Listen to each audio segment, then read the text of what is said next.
क्या भाजपा के विधायक को ऐसा लगता है कि पुलिस एनकाउंटर भी करती है? अब कम से कम अगर हम कानपुर के बिठूर से भाजपा विधायक अभिजीत सिंह सांगा की बात करें तो उनको तो शायद यही डर सता रहा है।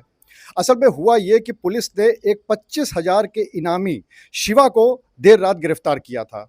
जब ये बात सांगा को पता चली तो वो अपने पूरे कार्यकर्ताओं के साथ ग्वालटोली थाने पहुंच गए। वहां पर पहुंचने के बाद उन्होंने पुलिस के ऊपर काफ़ी आरोप लगाए कि शिवा के साथ मारपीट की गई है और इसके साथ ही साथ उससे पैसे भी मांगे गए हैं और आला अधिकारियों को थाने पहुंचना पड़ा विधायक जी को समझाने के लिए। लेकिन इसके बाद भी विधायक जी समझने को तैयार नहीं थे और उनका लगातार ये कहना था कि उनका जो कार्यकर्ता है शिवा, वो बिल्कुल निर्दोष है। पुलिस ने इस बात के लिए भी कहा कि जो आरोप शिवा की तरफ से लगाए जा रहे हैं उसकी भी जांच करा ली जाएगी, लेकिन इसके बावजूद जो विधायक सांगा है उनका ये कहना था कि कहीं ना कहीं पुलिस कुछ भी कर सकती है। मीडिया से बात करते समय उन्होंने कहा कि अभी तो मैं आया हूं, अभी तो सिर्फ इसका चालान कटा है, कहीं ऐसा ना हो कि मेरे जाने के बाद इसका एनकाउंटर ही कर दिया जाए। तो चलिए सबसे पहले आपको वो सुनाते हैं कि अभिजीत सिंह सांगा ने क्या कहा। देखिए, ग्वालटोली थाना क्षेत्र में एक मंगलपुर चौकी है, जहाँ पर आज से लगभग 8-9 महीने पहले एक शिवा निषाद हमारा कार्यकर्ता है, उसके भाई की हत्या हुई थी, जिसमें वो वादी है। और निरंतर पुलिस कहीं ना कहीं उस पर दबाव बनाने के लिए कि वो उस मुकदमे में अपना पक्ष जिस मजबूती के साथ लड़ रहा है वो न लड़े, किस तरीके से मुकदमा कमज़ोर हो जाए। विपक्ष कहीं ना कहीं उस पर गलत तरीके से मुकदमा लगवा रहा है, कभी ग्वालटोली थाना क्षेत्र से लगता है, कभी जाजमऊ से लगता है, और पुलिस बिना किसी जांच के उसके ऊपर चार्जशीट भी लगा रही है।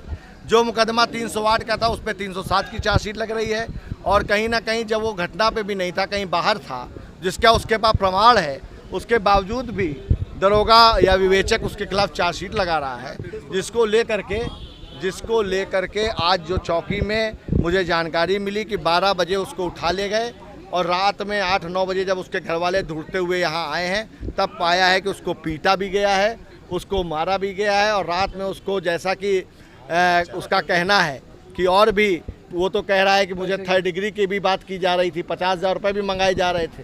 लेकिन बहुत सी चीज़ें जांच का विषय है, वो जांच होगी। इसीलिए आज मैं मौके पर आया हूँ कि कम से कम जनता की आवाज़ को थाने पर पहुँच करके हम लोग अपनी बात को इन अधिकारियों के, जिनके इस समय कान में जूं नहीं रेंग रही है, उनके जूं किस तरह रेंगेगी, इसी तरह का काम हम लोगों को, सभी जनप्रतिनिधियों को करना पड़ेगा। पुलिस का सवाल उठ रहा है, चाहे सचेंडी हो चाहे महाराजपुर। देखिए, पुलिस आरोप लगा रही है कि जिसको विधायक जी चुराने आए उसके ऊपर 25,000 का इनाम भी है। देखिए, ये तो हो सकता है भी हमारे आने के बाद उसका चालान काट दिया, अब हमारे आने के बाद उसका इनाम भी खोल देंगे, और हो सकता है हम अगर चले गए तो उसका इनकाउंटर ना कर दें, ये भी इनको देखना पड़ेगा। ये सब एक जांच का विषय है। इस पूरे प्रकरण में सांगा ने जमकर पुलिस और प्रशासन के ऊपर निशाना साधा। उन्होंने तो यहाँ तक भी कह दिया था कि ऐसी विधायकी करने से कोई फायदा नहीं है और मैं इसकी बात ऊपर करूंगा। लेकिन जिस तरह से उन्होंने ये बताया है कि कहीं आरोपी का एनकाउंटर ना कर दिया जाए, ये कहीं ना कहीं पुलिस प्रशासन के साथ साथ सरकार पर भी सवाल खड़े कर रहे हैं, ऐसा ज़रूर लगता है। अनुराग अग्रवाल, TV9 कानपुर।